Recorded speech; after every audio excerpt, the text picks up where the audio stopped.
دجاج بروستد مثل المطاعم واطيب. جربوا هالوصفه بتعقد قد ما هي طيبه وبطريقه سهله. فروج بوزن 1200 جرام، بنشله ضفيره. هيدي اول قطعه. كمان بنشيل الجانح.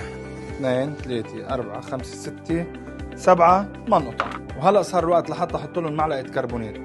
رح نبلش نحضر انا وياكم خلطه البروست. عندي طحين كيلو، معلقه فلفل ابيض، كاري معلقه، هيل مطحون معلقه، اوريجانو معلقه، بهار اسود كمان رش.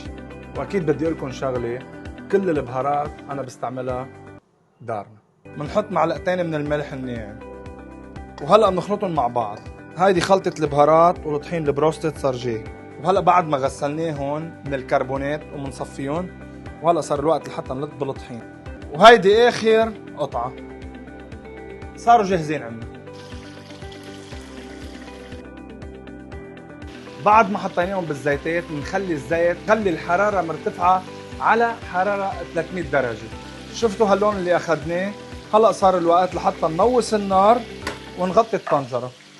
الله الله عليك يا شيف حسين، الله عليك. ذهب ذهب ذهب. بهالوقت لحتى كان الدجاج استوى رح نحضر الثوم. هون فيكم تحطوه مع الصفار، اذا بتحبوا الثوم مثل المايونيز حطوا معه الصفار، اذا ما بتحبوا مثل المايونيز الثوم. الفريق العمل عم بيقولوا لي، قال لهم بنصحكم تشتروا الثوم جاهز، ما تصدقوا شو بدكم بهالشغله، انتم اعملوا الثوم. بعد ما حطينا البيضات وحطينا التومات، زيت نباتي، 5 حصوص ثوم وبيضتين، و3 ارباع الليتر من زيت النباتي، وهودي الحمضات، حامض الليمون، حطوا حامض الليمون.